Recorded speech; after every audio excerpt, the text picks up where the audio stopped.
उतारते हैं आप। अब चित्रकला, देखिए आपने जितने पार्ट्स आज कंप्लीट किए हैं अभी तक, उसमें लोक कलाएं आप कर रहे थे, जिसमें आपने लोक गायन, लोक नाट्य, लोक चित्रकला वगैरह सब कुछ करा है। अब यहाँ पे चित्रकला की बात करते हैं, तो चित्रकला में हम विविध आयामों को देखते हैं। देखिए मध्य प्रदेश की अगर चित्रकला देखें, लोक चित्रकला, इसमें सबसे पहले बात करेंगे मालवा की लोक चित्रकला, जिसमें आती है आपकी सबनाही। पहली जो लोक चित्रकला है इसको कहा जाता है सबनाही। गोबर से बनाया जाता है श्रावण मास में। देखो जादू टोना से बचने के लिए इसको बनाते हैं अपन सबनाही को, हरतालिका के अवसर में। आप बोलते हैं ना हरतालिका तीज, हरतालिका तीज, इसी समय में इसको क्या है हम बनाते हैं। ठीक है, ये देख रहे हैं आप लोग, ये सबनाही का चित्र है।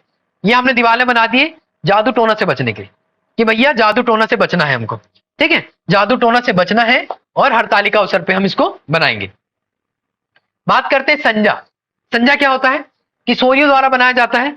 किशोरी जो होती है मालवा की, उनके द्वारा आपने देखा था संजा फूली एक पर्व भी होता है, इसी टाइम पे संजा बनाई जाती है। और उस संजा में क्या करते हैं, दीवार पर ये संजा बनेगी, दिख रहा है संजा, दीवार पर संजा बना रहे हैं। श्राद्ध पक्ष में, पितृपक्ष में बनाएंगे। इसके साथ साथ दीवार पर गोबर, फूल पत्ती, चमकीली पत्तियों से 16 दिन तक ये सजाती है। ठीक है, ये संजा बना रही है, पहले गोबर से हमने इसको बनाया, इसके ऊपर छोटे छोटे ये फूल जो है इसको लगा देते हैं, और ऐसा करते हैं हम लोग 16 दिन। जो श्राद्ध पक्ष है ये पूरे 15 दिन का इवेंट होता है, इस इवेंट में आयोजन किया जाता है। ठीक है, अब मांडना, भूमि को सजाते हैं दिवाली और भाई दूज में। मांडना में क्या करते हैं, ये देखिए मांडना आर्ट, आपने क्या किया, मांड दिया, गोबर से आपने लीपा, और गोबर से लीपने के बाद उसमें आपने इस तरह से चित्रकारी कर दी, इसको बोलते हैं आप मांडना।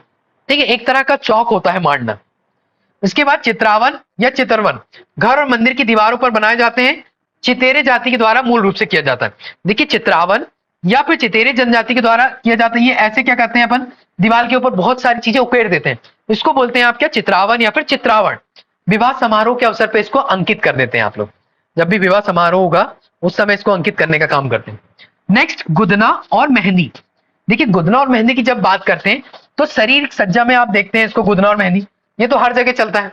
आप लोग आजकल देखते हो टैटू आर्टिस्ट हर जगह बैठे हुए हैं, है ना। तो आपका जो टैटू था, जो आर्टिस्ट प्रमुख रूप से काम करता है, तो शारीरिक सज्जा का काम इनके द्वारा किया जाता है। गुदना, गुदना जिसमें क्या किया जाता है, आपकी मशीन का यूज नहीं किया जाता, डायरेक्ट आपको क्या करते हैं, जो उनके पास कांटे वाले जो यंत्र होते हैं ना, उससे जनजाति लोग आपको रंग भरते हैं आपके शरीर में, है ना। और आपके जो मेहंदी होती है वो तो सीधा आप लगा लेते हो, मेहंदी को लाते हैं आप, हिना मेहंदी आपकी, और उसे सीधा सीधा लगाने का काम कर लेते हैं। तो इतनी चीजें हैं। फिर मालवा की अन्य जो लोक कलाएं हैं, है ना, लोक चित्रकारी, उसमें क्या आता है, माया माता का आप चित्र बनाते हैं, सरवन का बनाते हैं, जन्माष्टमी में बनाते हैं, भेरू जी नाग में, दिवासा, ये सारे भित्ति चित्र हैं। इन सारे भित्ति चित्रों को आप इसमें बनाने का प्रयास करते हैं, है ना। ये स्लाइड दिख रही है आप लोगों को व्हाइट विजुअल्स में। अब हम बात करते हैं दूसरा, निमाड़ अंचल की चित्रकला। देखो निमाड़ की जो लोक चित्रकला है, इसमें पहला आता है पागल्या, है ना। पागल्या क्या होता है, शिशु के जन्म पे बनाते हैं। भाई शिशु का जन्म हुआ है तो शिशु के 5 चिन्ह बना देंगे, मतलब शुभ संकेत देने के लिए हम क्या करते हैं, जिनके घर बच्चा होता है वो अपने यहाँ पे क्या करते हैं, शुभ संकेत देने के लिए शिशु के 5 चिन्हों को अंकित कर देते हैं, इसको कहते हैं आप पागल्या। ये दिख रहा है आपको पागल्या, इसमें क्या किया हमने, मांडे इसको, और वहां पे दोनों जो पैर है, शिशु के पैर पाद बना दिए, इसको बोल दिया जाता है पागल्या। तो शिशु के जन्म के बारे में आपको जानकारी मिल गई। अब संजा फूली, संजा फूली क्या होती है, अविवाहित कन्याओं द्वारा बनाई जाती है संजा फूली। मैंने आपको अब भी पढ़ाया था संजा वाला जो क्षेत्र, वैसे ही संजा फूली होती है। ठीक है, ये जो दिख रहा है आपको संजा फूली, जो श्राद्ध पक्ष में बनाया जाता है, संजा बनाई जाती है। उसी तरह निमाड़ में संजा फूली का आयोजन भी किया जाता है, जिसमें आप गोबर से क्या करोगे, विवाहित जो महिला, अविवाहित जो महिला होती, मतलब कि कुंवारी स्त्रियां, है ना, वो इसमें पहले गोबर से अपने चित्र बनाएगी, और चित्र बनाने का उसमें फूलों से सजा दिया करती है। नेक्स्ट आता है आपका जिरोती। तो जिरोती क्या होती है, हराली अमावस्या के दिन बनाई जाती है। जिरोती का जो निर्माण किया जाता है, ये दिख रहा है आपको, जिरोती, इसका निर्माण किया जाता है कब, हराली अमावस्या के दिन। ये जिरोती का चित्र होता है, इसको आप भी दीवार पे बनाते हो भित्ति चित्र के रूप में। मोरधन, दिवाली के अवसर पे मोरधन बनाया जाता है ना, मोरधन, मोर से संबंधित आप ड्राइंग इसमें कर देते हैं। और ईरत, विवाह के अवसर पर कुल देवी का जो चित्र बनाया जाता है उसको कहते हैं आप क्या, ईरत। देखिए विवाह के अवसर पे क्या होता है, आप इष्ट देवताओं को मनाते हैं, है ना, इष्ट देवताओं को मनाते हैं, मनाते भाई। जो लोग ऑनलाइन क्लास में हैं, ऑफलाइन वाले तो बोल रहे हैं मनाते हैं, बिल्कुल ऑनलाइन वाले बता रहे होंगे भैया मना रहे नहीं मना रहे, है ना। भैया विवाह नहीं होगा अगर इष्ट देवता को नहीं मनाओगे तो विवाह के अवसर पर कुल देवी का चित्रण किया जाता है। थापा की अगर हम बात करें तो दशहरा के अवसर पर शैल सप्तमी हल्दी गेरू गोबर से थापे लगाए जाते हैं। ठीक है, शैल सप्तमी के टाइम पे जो गोबर होता है ना, गेरू होता है और हल्दी होती है, उनसे थापे। देखो थाली में आप क्या करोगे, दोनों हाथ लिया अपन ने ऐसा और उससे फिर पंच आउट किए, मतलब उसमें डुबाए और लगा दिए। इसको कहते हैं आपके थापा। मूल रूप से गोबर से भी बनाते हैं थापा, गेरू से भी बनाते हैं, बहुत सारे उसमें ड्राइंग करते हैं। फिर कंचाली भरना।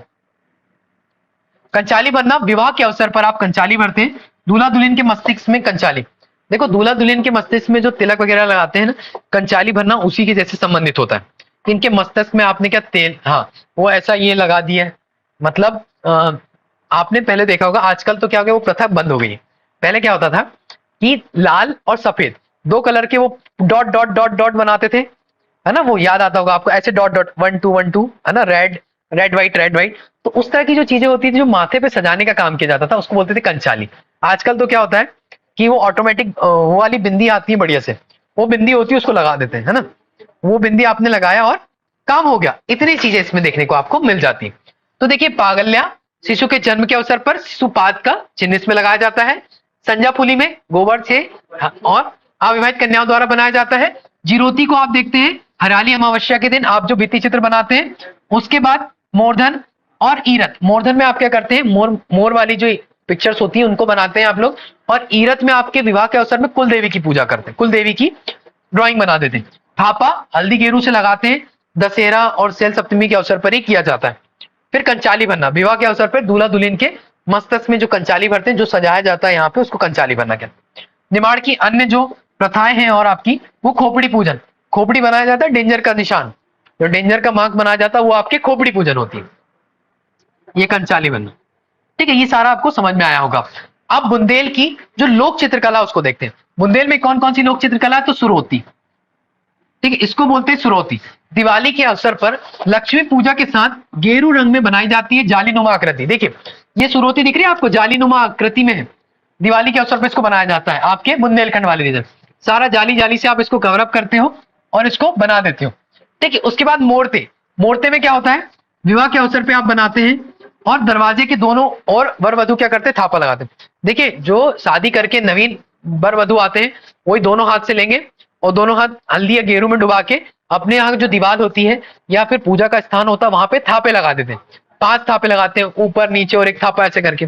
वो देखा होगा आपने, अलग अलग इवेंट होते हैं, अलग अलग लोगों की मान्यताओं के आधार पर उसमें थापे लगाए जाते हैं। ठीक है, तो ये थापा होता है मोर्ते में, दरवाजे का। उसके बाद नौरता, गेहूं होता है, से गेहूं के आटे से आप क्या करते हो, ये बना देते हो, इसको आप चौकपुर। मामूलिया अविवाहित कन्याओं के द्वारा बनाया। फिर गोधन या गोवर्धन।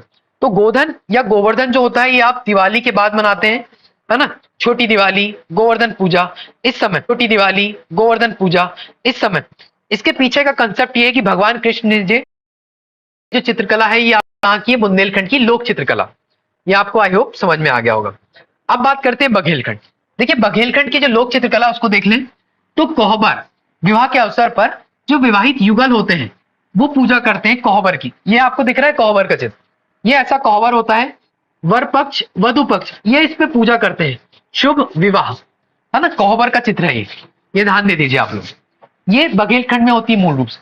फिर तिलंगा, ये देखो ऐसा पेंटिंग है, इसको पेंट कर दिया जाता है प्रॉपर तरीके से। नेक्स्ट अब हम देखते हैं तिलंगा चित्रकला। तिलंगा में क्या होता है, कोयले में तिल के तेल को मिलाकर, कोयले में हमने क्या किया, तिल का तेल मिलाया। कोयला होता है ब्लैक, और देखिए बघेलखंड वाले रीजन में वैसे भी कोयला आपको सरप्लस अमाउंट में मिल जाता है ना। कोयला मिल गया, उसमें आपने तेल लगाया और दीवार पर बना दिया तिलंगा। ये इसलिए किया जाता है कि इससे भी क्या हो भाई, जादू टोना वाले लोगों से हम बच जाए, है ना। बोला जाता है बहुत ज्यादा जादू टोना इस क्षेत्र में प्रचलित है। मोर मुरैला की बात करें, बघेलखंड बुंदेलखंड दोनों में प्रचलित है। विभिन्न रंगों का उपयोग करके क्या बनाते हैं हम लोग, मोर बनाते हैं। इसको बोलते हैं मोर या मुरैला। मोर मुरैला ये चित्रकारी भी बहुत ज्यादा फेमस है, दोनों जगह पे देखने को मिलती है आपको, बुंदेलखंड में और बघेलखंड में। इसके बाद नेउर नमे, सुहागन द्वारा भित्ति चित्र बनाया जाता है, इसको कहते हैं आप क्या, नेहुर नमे। जो सुहागिन महिलाएं होती हैं वो जो भित्ति चित्र बनाती हैं बघेलखंड क्षेत्र में, उसको आप क्या देते हो, नेउर नमे। बघेलखंड के अन्य जो है छठी चित्र, शिशु जन्म के छठे दिन क्या होता है, हम चित्र बनाते हैं, इसको कह देते हैं आप छठी चित्र। तो इतनी चीजें आई थिंक आपको अब बघेलखंड की लोक चित्रकला के संबंध में समझ में आ गई होगी। देखिए अंदर का अगर आपको याद नहीं हो रहा है इनका डिस्क्रिप्शन, तो कम से कम आप इनके नाम याद रखें। आपसे सीधा सीधा क्वेश्चन ये पूछा जाता है कि कोहबर कहाँ की लोक चित्रकला है। इसमें आपको ऑप्शन दे दिया जाता है बुंदेलखंड, बघेलखंड, निमाड़ या फिर मालवा। तो आपको उनमें से पिक करना होता है, तब आपके लिए बड़ा ही ये हेक्टिक काम हो जाता है। तो देखिए इनको याद करने का सबसे अच्छा तरीका है कि आप इनको बार बार देखते रहें। इनकी अगर चित्रकारी आपने देखी कोहबर बुंदे बघेलखंड में, तो आपको एक बार में याद होने लगेगा। ठीक है, नेक्स्ट अब जनजातीय चित्रकला। जनजातीय चित्रकला में हम बात करें, गोंड, भील, बेगा, सारी जो जनजातियां हैं ये बहुत ज्यादा क्या करती हैं, अपने शरीर पे बहुत सारे आकर्षण बनाती हैं, आकृतियां उकेरती हैं, उनको कहते हैं गोदना। और इनके में प्रथा भी होती है, गोदना प्रथा। देखिए अगर महिलाएं कुछ साल की हुई है ना, पुरुष कुछ वर्ष की हुए, तो उनको कुछ गोदना गोद दिया जाता है, जो इनके आइडेंटिफिकेशन होते हैं कि भाई वो पुरुष जो है एक व्यवस्था जो होती है, एक अवस्था उसको पार कर चुका है। ठीक है, इसी तरह जब वृद्ध होते गए तो और सारे चित्र, इस तरह से हर स्टेप बाय स्टेप चित्र बनाए जाते हैं। कुछ बीमारियों से बचने के लिए भी ये जनजातियां क्या करती थी, इनका उपयोग करते थे। देखो प्राकृतिक जो चित्र होते थे, प्राकृतिक कलरों का इनमें उपयोग होता है। प्राकृतिक कलर का उपयोग करके क्या किया जाता है, इनसे बचा जाता है। बहुत सारे काम इनमें किए जाते हैं। ये अपने बर्तनों, दीवारों पर भी चित्रकारी करके रखते थे। देखिए नोहा डोर जो है गोंड द्वारा बनाया जाता था, नोहा डोरा। तो एक चित्रकारी तो सबनाही आपने देखा था मालवा में, जो कि क्या करते थे जादू टोना से बचने के लिए। दूसरी चित्रकारी आपकी कौन सी होती है, नोरा डोहा भी। ये गोंडों के द्वारा बनाई जाती है मूल रूप से। तो गोंडों में जो इस तरह से दीवार में उकेरा जाता है, ये प्राणियों के चित्र आपको दिख रहे हैं, तो ये चित्र आपके क्या कहलाते हैं, नोह डोरा, गोंड जनजाति का चित्रकला है। देखिए यहां से भी नाम आपसे सीधा पूछ सकते हैं कि नोह डोरा जो है वो किस जनजाति में प्रचलित लोक चित्रकला है, या फिर दो डायमेंशन हो सकते हैं। नोरा डो जो है वो क्या है, नोह डोरा चित्रकला है, लोक नाट्य है, लोक गायन है। इस तरह से क्वेश्चन यहाँ पे बनते हैं। फिर अगला जो हमारा है मध्य प्रदेश की प्रमुख चित्रकला शैलियां। मध्य प्रदेश की जो प्रमुख चित्रकला शैलियां हैं उनको हम देखेंगे। तो पहली शैली आती है आपकी प्राग ऐतिहासिक शैली, मालवा शैली, बुंदेलखंड शैली और ग्वालियर शैली। देखिए अलग अलग शैलियों में हमने इसको क्यों डिवाइड किया उसको भी हम देख लेते हैं। पहला आपका आता है आदमगढ़। आपको पता है कि आदमगढ़ में जो चित्रकारी आपको देखने को मिली वो कौन से कालखंड से संबंधित है, ऐतिहासिक। भीम बैटिका से आपको बहुत सारी जो चित्रकारी देखने को मिली वो कहां से संबंधित है, ऐतिहासिक कालखंड। इसके साथ साथ मारा की गुफाएं है ना, और मारा की गुफाएं, आदमगढ़ की गुफाएं जो दिया गया है, चित्रकलाएं इन शैलियों में आती है। मतलब आदिम चित्रकलाएं इन शैलियों में आती है। आदिम जो समय में चित्रकारी की गई थी वो प्रमुख रूप से प्राग ऐतिहासिक शैली में की गई थी, है ना। नेक्स्ट अब हम बात कर लेते हैं मालवा शैली। मालवा शैली में क्या था, बाघ की गुफाएं जो गुप्तकालीन गुफाएं। उसके अलावा इसमें आता है क्या, लोक चित्रकला या मांडना आदि मशहूर है। इसमें क्या है, लोक चित्रकला या मांडना प्रमुख रूप से इसमें मशहूर होते हैं। फिर दतिया के राजा सुंगजीत सिंह ने राजस्थानी शैली को स्थापित किया है। दतिया के राजा थे सुंगजीत सिंह, उनके द्वारा क्या किया गया है, यहाँ पे राजस्थानी शैली का विकास किया गया है बुंदेलखंड। उसके बाद तोमर वंश के शासकों ने संरक्षण दिया है ग्वालियर शैली को, जो यहाँ पे फली फूली है ग्वालियर शैली। बुंदेला शैली, इसको किसने, सुंगजीत सिंह ने, जो राजस्थानी शैली पर आधारित थी। मालवा शैली, बाघ की गुफा, यहाँ पे चित्रकारी इसमें देखने के लिए आपको मूल रूप से मिल जाती। तो इतने सारी चित्रकारी की शैलियां मध्य प्रदेश में व्याप्त है ना। नेक्स्ट हम देखते हैं प्रमुख आदिवासी चित्रकार।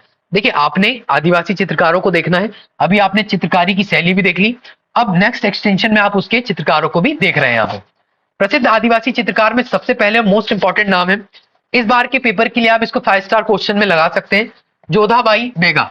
देखो मैंने बेगा को अलग कलर से क्यों रखा है उसका रीजन भी बता देता हूं। जोधाबाई बेगा, आपसे क्वेश्चन जब पूछा जाता है कि जोधाबाई किस कम्युनिटी से, मतलब किस ट्राइब से आती है, बेगा, गोंड, भील या फिर सहरिया, इस तरह से क्वेश्चन बनता है, तो वहां पे लोग कंफ्यूज हो जाते हैं। क्यों, क्योंकि जोधाबाई तो पढ़ा आपने और बेगा है, और इनका संबंध कहां से आ रहा है, उमरिया से। तो आपके मन में पहला ख्याल क्या आता है कि हाँ यार ये जो क्षेत्र है ये गोंडों का भी है, कोल का भी है, ठीक है, और बेगा का भी। तो वहां पे जाके आप क्या हो जाएंगे, कंफ्यूज हो जाएंगे। इस कंफ्यूजन से बचने के लिए आपको देखना है कि उमरिया के एक छोटे से गांव लोहार की रहने वाली थी, कौन, आपकी बेगा, जोधैयाबाई बेगा, है ना। बड़ा देव और बाघासुर की छवियां अपनी पेंटिंग में उकेरा करती हैं। ये क्या करती हैं, अपनी पेंटिंग में बाघासुर और बड़ा देव, इनकी पेंटिंग को उकेरने का ये मूल रूप से काम करती हैं। इनको 8 मार्च 2022 को, याद रखिए 8 मार्च 2022 को इनको नारी शक्ति सम्मान से सम्मानित किया जा चुका है। नारी शक्ति सम्मान से, याद रखना कि जो आपके रामनाथ कोविंद थे, उन्होंने ये सम्मान इनको दिया है, नारी शक्ति सम्मान, है ना। जोधैया बाई बेगा के जो चित्र हैं वो पेरिस में, मिलान में, फ्रांस, इटली, अन्य देशों में भी प्रदर्शित किए जा चुके हैं, है ना।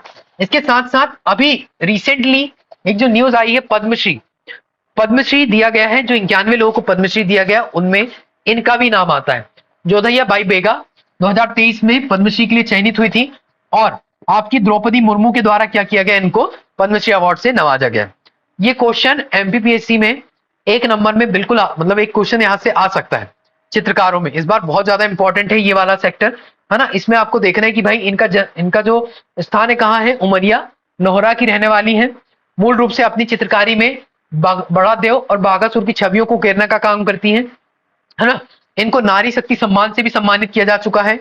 इसके साथ साथ इनको क्या दिया जा चुका है, इनको पद्मश्री पुरस्कार भी दिया जा चुका है ना। उसके बाद हम देखते हैं नेक्स्ट। देखिए नेक्स्ट में अब आपको जो नजर आ रहे हैं वो जनगढ़ सिंह श्याम। आप जनगढ़ सिंह श्याम को आदिवासी व्यक्तित्व में एक बार पढ़ चुके हैं, यहाँ पे हम उनको समअप करेंगे बहुत ज्यादा और डेप्थ में चित्रकार के रूप में। प्रथम गोंडी चित्रकार का गौरव होने का इनको स्थान मिला है कि प्रथम कैसे चित्रकार है ये, गोंडी चित्रकार। पारंपरिक चित्रकला को कैनवास और कागज पर उतेरने का इन्होंने काम किया, और इसकी जो चित्रकारी आई, इस चित्रकारी को बोला गया क्या, जंगड़ कलाम चित्रकारी, है ना। एक नवीन स्कूल की स्थापना इन्होंने कर दी है चित्रकारी में, भारतीय कला में। इसको बोला जाता है जंगड़ कलाम स्कूल या फिर जंगड़ कलाम, ठीक है। दो नाम यहाँ पे आ गए। ये जो आपको पेंटिंग दिख रही है, ये पेंटिंग भी इनके द्वारा बनाई गई है, जंगड़ कलाम के द्वारा, है ना। इसके बाद जगगढ़ सिंह श्याम को 1986 में शिखर सम्मान से नवाजा जा चुका है। इन्होंने विधानसभा में एक चित्र उकेरा है जिसको बोला जाता है जीवन वृक्ष। याद रखिए, उसकी पेंटिंग यहां नहीं मिल पा रही थी। जीवन वृक्ष विधानसभा में जो जीवन वृक्ष बना है, ये गोंडी चित्रकार जगगढ़ सिंह श्याम के द्वारा ही बनाया गया है, जो आपका नवीन विधानसभा भवन बना है, इंदिरा गांधी भवन। इनका जो जन्म हुआ था कहाँ है, पाटनगढ़ डिंडोरी में, है ना। तोड़ सुतरा माँ ये गोंडी जाति में बोला जाता है। इसके अनुसार अंतरराष्ट्रीय गोंडी चित्रकार जंगड़ सिंह श्याम, गोंडी भित्ति चित्रकला, ग्राम इनका है पाटनगढ़ और जिला डिंडोरी मध्य प्रदेश। तो ये याद रखना भैया इनका ना, इनका बोर्ड भी हमें मिल गया है। इसके साथ साथ चित्रकारी के क्षेत्र में जापान, साउथ अफ्रीका, है ना, पेरिस वगैरह सब जगह गए थे। इनका निधन हुआ है जापान में। देखिए बहुत ही रहस्यमय तरीके से इनका निधन हुआ है जापान में। जापान की एक महिला थी, उनके साथ इन्होंने विवाह भी कर लिया था, ठीक है। जापान की महिला के साथ इन्होंने क्या किया था, विवाह भी कर लिया था। नेक्स्ट अब देखते हैं नर्मदा गोंड। नर्मदा गोंड की हम बात करें, नर्मदा प्रसाद टेकाम इनका नाम है, नर्मदा गोंड। ये मंडला जिले के रहने वाले हैं, है ना। जो देखिए जितने भी गोंड चित्रकार आ रहे हैं ना, वो प्रमुख रूप से कहां से निकल के आ रहे हैं आपके, ये सारे के सारे जगगढ़ सिंह श्याम से ही ओतप्रोत है। जगगढ़ सिंह श्याम का जो ये गांव है, ये गांव ना मोस्ट इंपॉर्टेंट गांव आ जाता है, जो आप देखते हैं पाटनगढ़। इस पाटनगढ़ में बहुत सारे चित्रकार हुए, और इनके आसपास के गांव में भी बहुत सारे चित्रकार हुए हैं जो गोंडी चित्रकारी को संरक्षित करने का काम कर रहे हैं। यहाँ पे मंडला जिले के रहने वाले हैं नर्मदा गोंड, है ना। विविध रंगों का उपयोग करते हैं ये, और कल्पनाशील चित्र बनाते हैं। ये जो चित्र है ना, ये देख रहे हैं, ये इनके द्वारा ही बनाया गया है। इनमें पशु पक्षियों का चित्र प्रमुख है। 2006 में मध्य प्रदेश सरकार द्वारा शिखर सम्मान से सम्मानित किया गया। देखिए अगली बार अगर मध्य प्रदेश सरकार किसी व्यक्ति को पद्मश्री के लिए नॉमिनेट करेगी तो उनमें से पहले नाम यही होंगे, नर्मदा गोंड, ठीक है। दूसरे नाम आते हैं सुमेर सिंह गोंडी। सुमेर सिंह गोंडी हिंदू देवी देवताओं, सूर्य चंद्रमा आदि का चित्र बनाते हैं। बात करते हैं पेमा फाल्या, पिथौरा के चित्रकार हैं, इनको हम प्रीवियसली पढ़ चुके हैं। पिथौरा पेंटिंग बनाते थे, है ना, झाबुआ से संबंधित है। और जो पिथौरा पेंटिंग की चित्रकला है, इसके केंद्र में क्या होता है, आपका घोड़ा होता है। नेक्स्ट आपको पढ़ना है कला विदुषी जो है, दो लोगों के नाम और जो चित्रकारी है आपकी, भूरीबाई गोंडी देखिए भूरीबाई का नाम आता है ना, ये भी चित्रकार है। इनको गोंडी चित्रकार नहीं बोलेंगे आप, है ना। ये कौन सी चित्रकार है, ये भील चित्रकार है भूरीबाई। ये एमपी गवर्नमेंट भी कई बार क्या भूल जाती। गोंडी चित्रकार है आपकी दुर्गाबाई व्याम।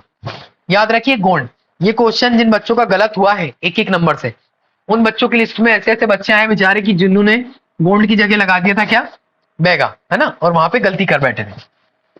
तो भूरीबाई जो है 2021 में इनको पद्मश्री से नवाजा गया है, और इनको भी पद्मश्री से नवाजा गया दुर्गाबाई व्याम को, ठीक है, 2021 में ही।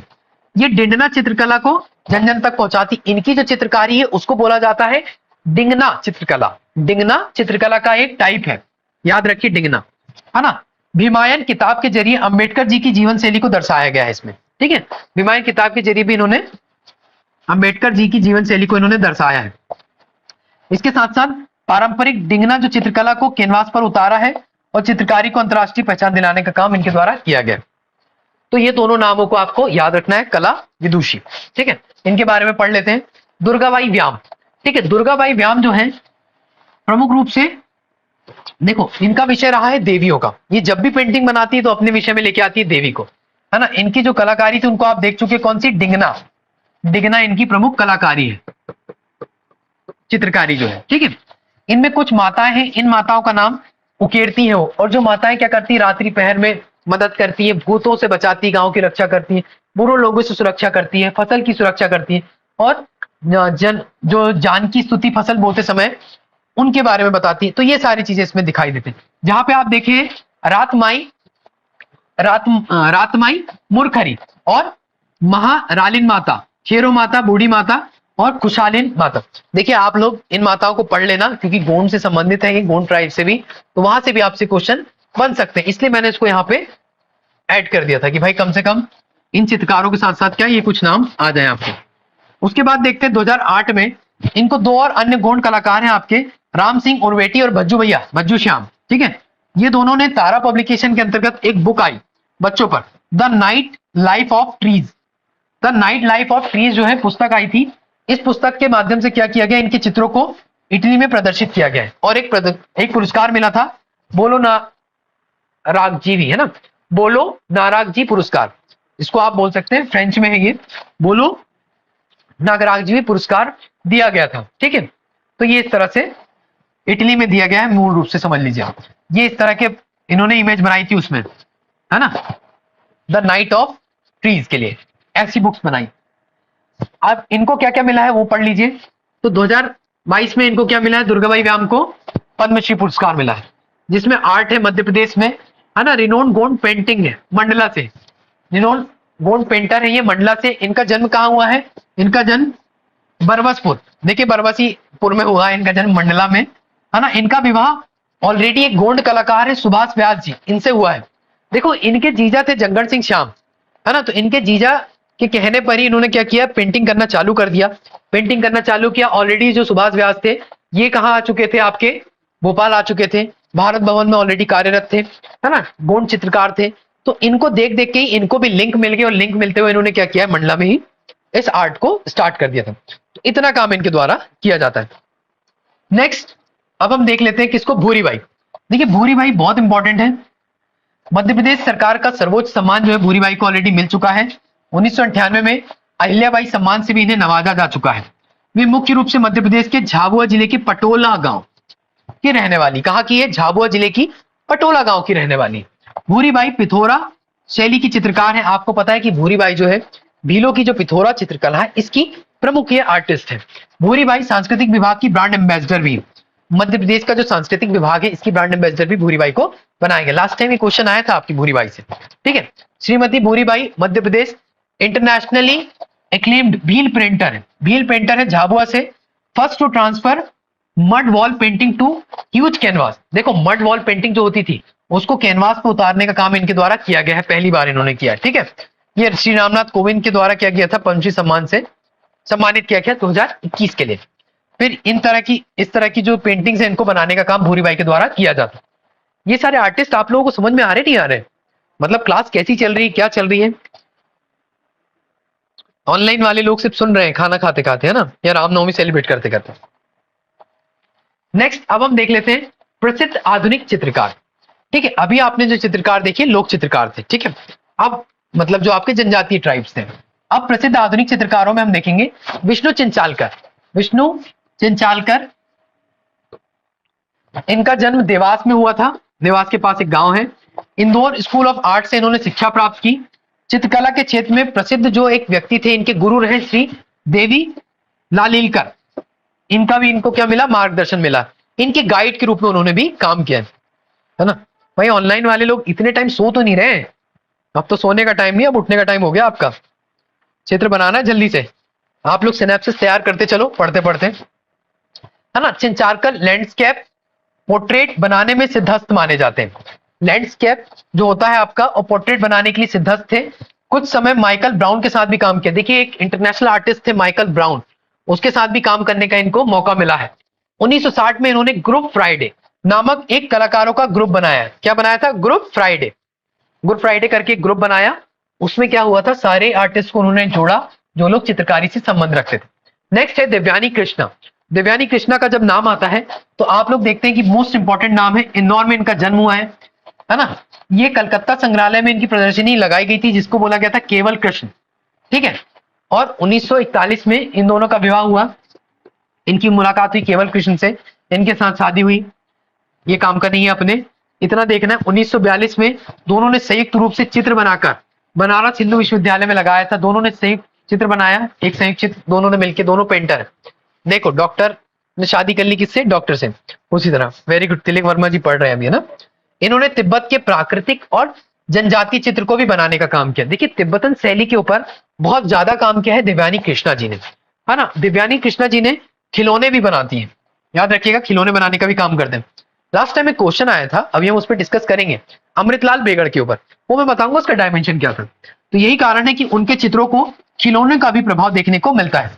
देखो खिलौने भी बनाती है, तो देखो जो आदमी जो काम करता है उसका काम रिफ्लेक्ट करता है उसके दूसरे कामों में, है ना। तो ये भी काम होता है। उसके बाद देवयानी ने तिब्बती मुखौटों, तिब्बती कर्मकांडों और बौद्धिस्ट कला के अन्य पहलुओं को क्या किया है, अपनी कैनवास पर उकेरने का काम किया। अरेबिक शब्दावली में अल्लाह के नाम की एक कैलोग्राफी की प्रिंट श्रृंखला भी इनके द्वारा चलाई गई है। अरेबिक शब्द में अल्लाह के नाम की एक कैलोग्राफिक श्रृंखला भी इनके द्वारा चलाई गई है। इस अद्भुत प्रयोग को कला जगत में काफी सराहा गया है। चित्रकला में उनकी दो और श्रृंखलाएं प्रसिद्ध है। कौन कौन सी श्रृंखलाएं हैं? बम बम भोले एक श्रृंखला, इस नाम से वो अपने पेंटिंग्स बनाती है। दूसरी आपकी है white and ware, white and ware, ये दो इनकी प्रमुख संस्थाएं, इनकी श्रृंखलाएं हैं पेंटिंग की। मतलब कोई वेब सीरीज आती है ना, श्रृंखलाएं आप लोग देखते हैं सीक्रेट गेम्स, उस तरह से इनकी पेंटिंग का एक टाइप होता है क्या, बम बम भोले, और दूसरा टाइप आ जाता है इनका क्या, व्हाइट एंड वेयर, है ना। अलग अलग वेब सीरीज चल रही है, नाइट मैनेजर अलग चल रही है ना, सीक्रेट गेम्स अलग चल रही है, राना नायडू अलग चल रही है। तो जो इस तरह की चीजें चलती है ना आपकी वेब सीरीज में, उस तरह की इनकी कलाकृतियों की भी एक अलग अलग वेब सीरीज, मतलब एक वो फॉर्मेशन इनके द्वारा बनाया गया है। नेक्स्ट अब हम देखते हैं मकबूल फिदा हुसैन। इनका नाम बहुत इंपॉर्टेंट है। मकबूल फिदा हुसैन का जो जन्म हुआ था पंढरपुर सोलापुर, जो आपका आता है महाराष्ट्र में। पंढरपुर भगवान पंडरीनाथ का मंदिर आपने देखा होगा ना, विट्ठल विट्ठल विट्ठला वाला, है ना, पंढरपुर। तो वहां पे इनका जन्म हुआ। इनका अधिकांश जीवन जो रहा है वो कहां गुजरा है? इंदौर में। आप लोग एम.एफ. हुसैन का नाम जानते हैं? एम.एफ. हुसैन, इनका नाम सुना होगा आपने चित्रकारी में, कि एम.एफ. हुसैन की पेंटिंग है क्या आपकी? कोई पेंटिंग अगर मिलती है तो आप लोग के मन में पहला ख्याल आता है ना कि भाई एम.एफ. हुसैन की पेंटिंग है क्या। तो जो एम.एफ. हुसैन है वो इन्हीं का शॉर्ट नेम होता है, एम.एफ. हुसैन, मकबूल फिदा हुसैन। आपने कई बार एम.एफ. हुसैन का नाम सुना होगा, लेकिन मकबूल फिदा हुसैन का नाम पूरी तरह से बहुत से लोगों ने नहीं सुना जिन्होंने पहली बार तैयारी करना चालू की। इनका जो मृत्यु हुई है इनकी, वो हुई है लंदन में। याद रखिएगा इनकी मृत्यु लंदन में। एक बार एमपीपीएससी ने किसी एक रिनोन आर्टिस्ट के बारे में पूछ लिया कि इनकी मृत्यु कहां पे हुई है, इसलिए इन आर्टिस्टों की मृत्यु को भी हमें देखना है जो आपके टॉप मोस्ट आर्टिस्ट हैं, ठीक है।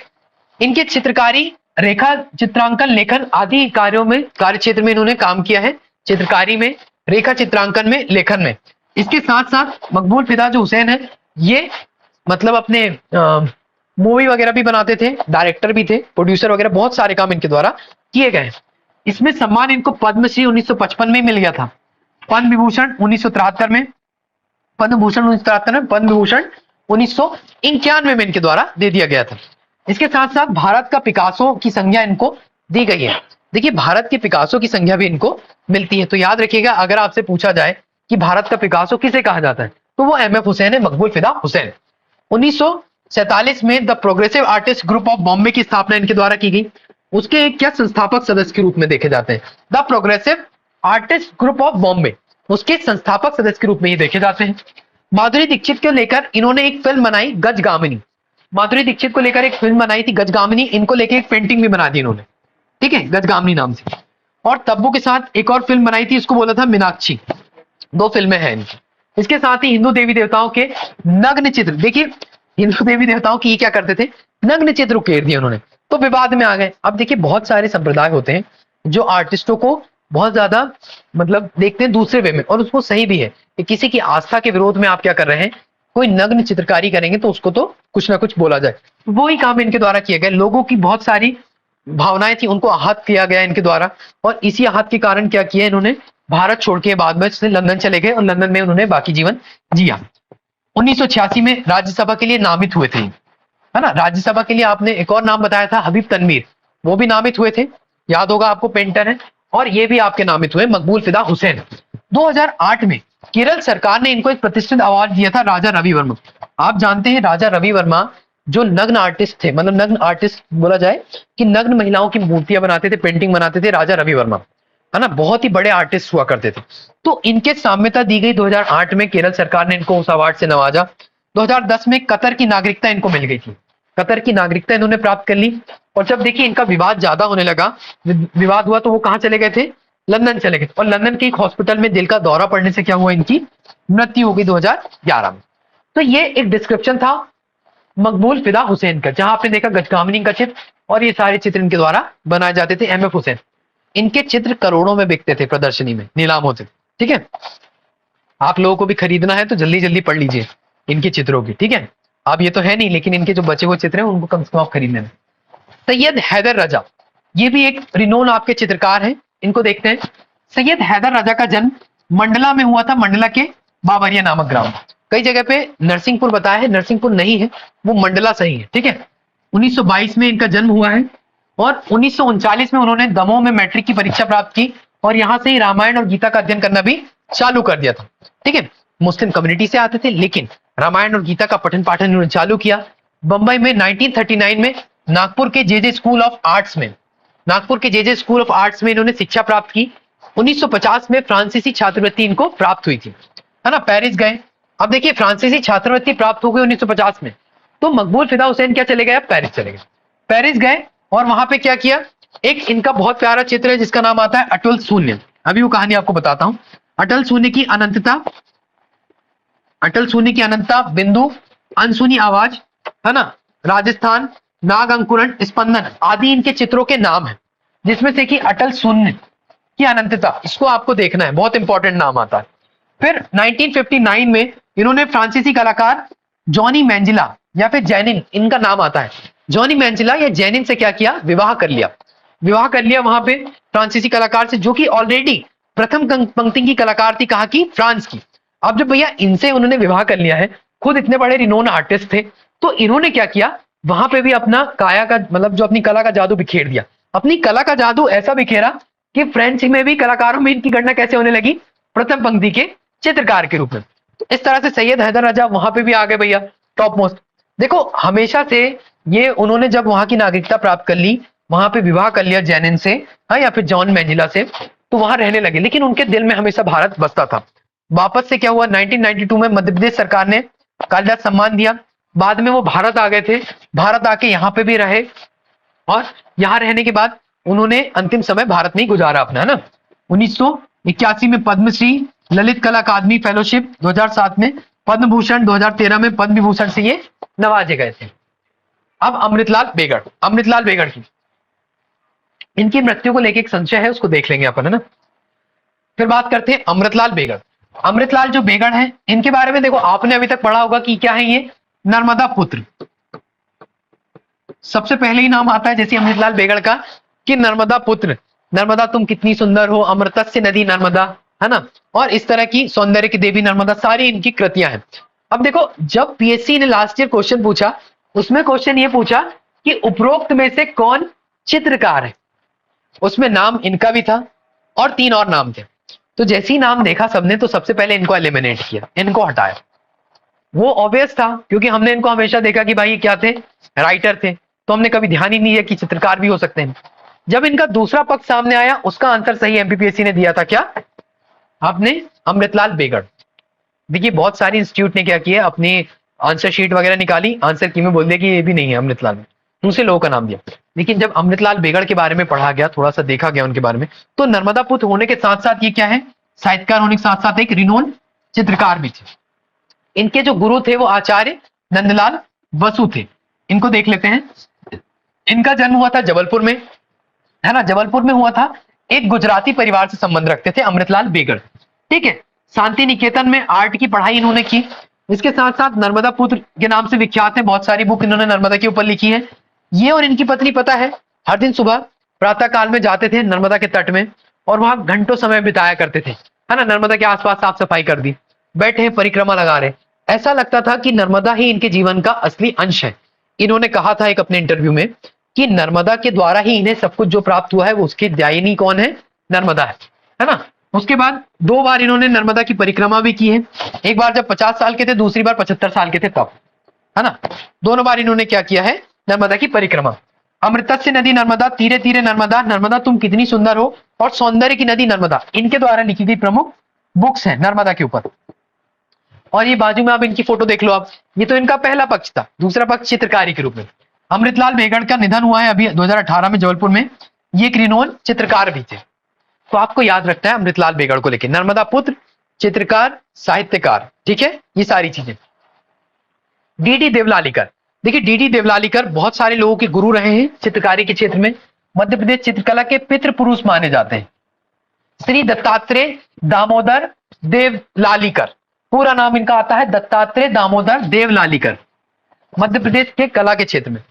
देखिए स्वर्गीय देवलालीकर का जो जन्म हुआ है ना, वो 83 में धार के पास हुआ था, बिड़वाल में। इन्होंने सरस्वती, महाकाली, महालक्ष्मी, उद्धव, गोपियां, ऋषि पत्नी, ये जो सारे चित्रों इनके ऊपर बनाने का काम किया।